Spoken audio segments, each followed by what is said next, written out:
So Scarbs, quite a lot of work, one would imagine, at Woking over the winter, given the shortcomings of the 2022 car. So have McLaren and their design team solved the problems? That's going to be a really difficult question to answer.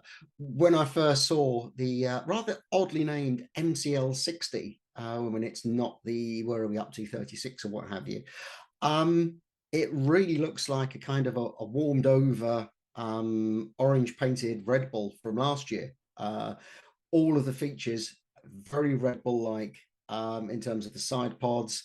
Some of the features around the rest of the car, if actually you lay the two side by side, they really look very, very similar.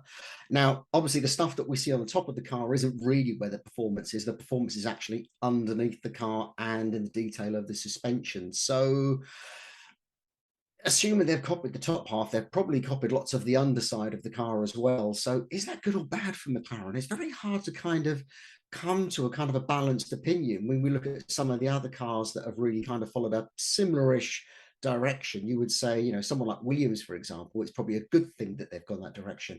For McLaren, if they really want to close that gap, I can't see how copying a car from last year, albeit the fastest car from last year, is the direction to be heading in. And the team seemed, some of the comments from the launch just didn't seem to think that you know, the aero is where they wanted it to be. So it's very hard to say where McLaren are at the moment. They really should be making that big leap that we've been waiting for, that was kind of building up before 2022 and kind of took a little nosedive, certainly through the first part of last year. So I just don't know.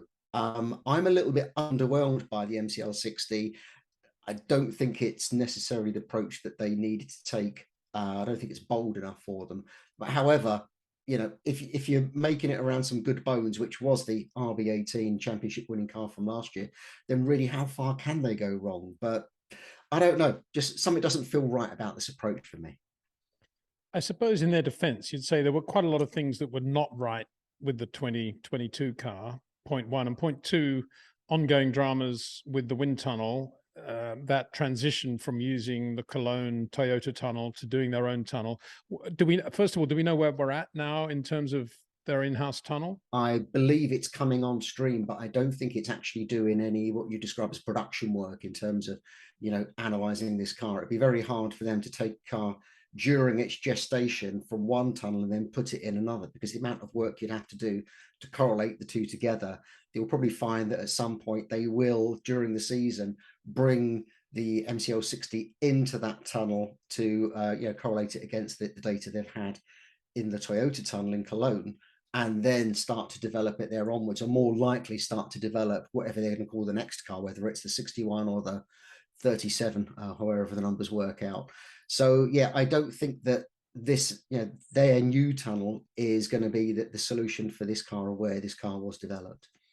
So it looks as if they've said, well, we got a lot of issues. We might as well just do a Red Bull to get us going and make sure we got a half competitive car. We got two quick drivers. We'll score points with that and then see where we go from there. I suspect that is the philosophy of James Key and his team. Just remind us again on the strong points of the Red Bull in your mind, and which points McLaren have adopted or perhaps not, or have they done the whole thing? Well, again, you know, visually, there's lots of similarities in concepts between the cars. They've even actually got, you know, matching pull rod suspension both ends, which is quite. And they got the angularity that. And the angularity that they have very, very high mounted wishbones, which is very Red Bullish, but they don't then tilt down as the Red Bull ones do, as far as I can see from the images we've had literally just in the past sort of, you know, hour or so.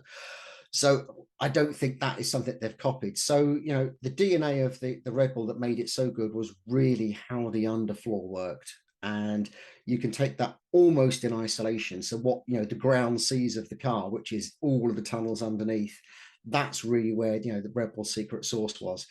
Some of the more visible stuff that the Red Bull had was that front suspension, but also how they managed the suppleness of the suspension, how it went from, you know, being relatively soft to being very hard at that point where the car's right down on the ground, but not being to the point where the suspension is locked up. That was something that Red Bull really got right all the way through last year, and I think it's one of the main reasons that they weren't suffering so much with the bouncing and the porpoising because of the way the suspension was set up, but equally the way that the car had that ever so slightly higher ride height, which we can't assess from the images we've seen today. We just don't know if McLaren are going to run that car flat down on the ground or with a tiny bit of rake.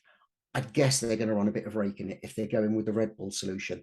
Of course, the big visible part of the Red Bull solution is very much the nose, the side pods, all the way from them kind of beaked inlets to the little curved section just behind them, and then the ramp down to the diffuser and the big cannon coolant exit. That, McLaren have taken that lock, stock and barrel, and it's very different to their car that they had last year, which had very bulky side pods, almost in a similar solution to Ferrari, but without actually doing what Ferrari were doing. They were trying to reduce drag by getting the side pods to manage the airflow down the car. Now they're going the Red Bull route. And that isn't like the most important thing, but the fact that they've gone down that route so closely, almost similar to the way that Racing Point, Force India, Aston Martin have done with Red Bull designs in the past. So, there's some precedent that someone's done this before and it's worked for them. But again, that was from someone coming from a position very far back, wanted to get into the mix. McLaren, aren't in that position. So so there's lots to see on that car. And really, the more you kind of analyze what else is on this McLaren, apart from the Red Bull features, not much else is jumping out at us at the moment. So it'll be interesting to see, how this car does perform when it hits the track in testing, and have they got the performance of the 2022 Red Bull or the 2023 McLaren chasing Red Bull performance. Of course, one of the big differences, I guess, inevitably is the power unit.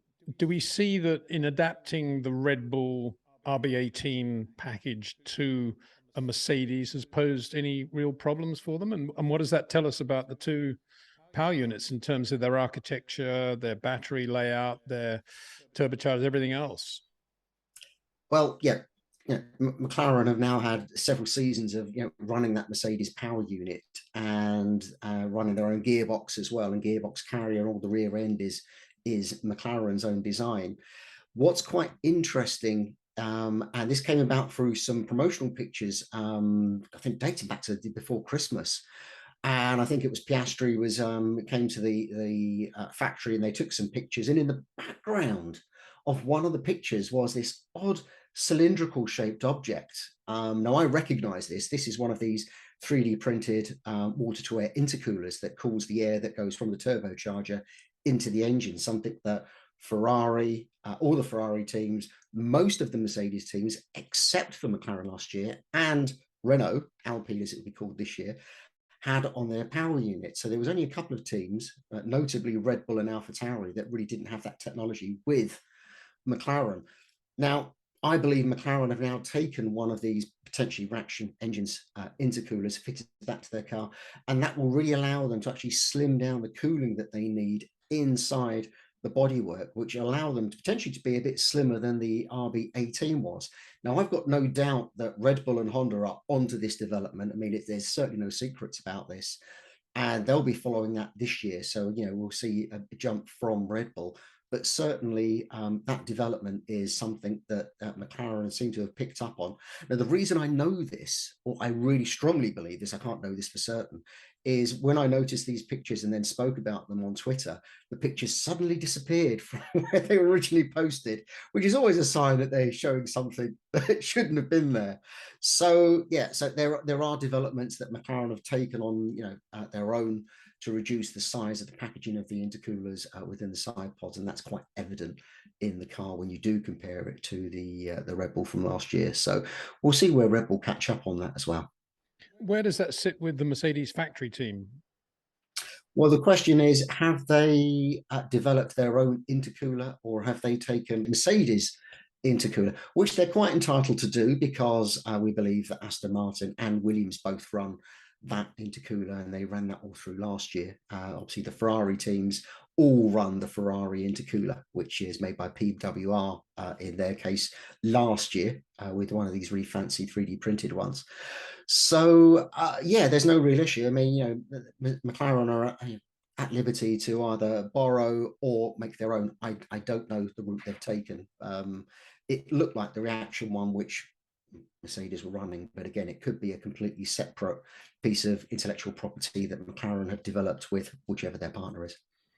So to sum up, Scarbs, if the new McLaren out of the box isn't at least as quick as the Red Bull was relative to the Ferrari and the Mercedes at Abu Dhabi, then they're in trouble because they haven't got a lot of development in that car, is what you're effectively saying. Yeah, I mean, I think they're going to have. I mean, my personal opinion, and again, looking at cars at this stage in season is always a tricky thing because it's more a design competition than measurable performance. I can't look at a car and say just how good it will be. I just have, my experience and my gut feel. I think McLaren have to do a lot to this car to get it to chase those top three. It may come out the blocks quite quickly, but how much, because they've taken someone else's concept, how much development do they have in that? And we often see teams that take someone else's concept. It's always tricky because you're not actually learning everything yourself. You're kind of following a design, getting it to work in the way that you like. And sometimes you don't have that underlying knowledge, which can make it tricky. And there's some features on that McLaren, like sort of the ridged side pods. It is there, but very subtle, that you would have expected to be on the cars this year. So yeah, I think McLaren's story through this year is going to probably be a tale of several parts, from how they were out of the blocks and when they first get the big developments onto that car, and how much they can catch up everybody else when you have a resurgent midfield. Alpine are going to be coming out very strong this year, hopefully with the reliability that they lacked last year. So McLaren have got a big fight in their hands, both in front of them and behind. And just as a reminder, Pete Prod, their chief aerodynamicist, of course, used to work with Adrian Newey at Red Bull. Yes, some time ago now, but it's quite a time ago now, and under completely different, very different regulations. The more you think back about it, so yeah, I don't think that is a factor in how they've taken on these solutions. I think it's just for me, it's just a strange direction for them to have taken this year.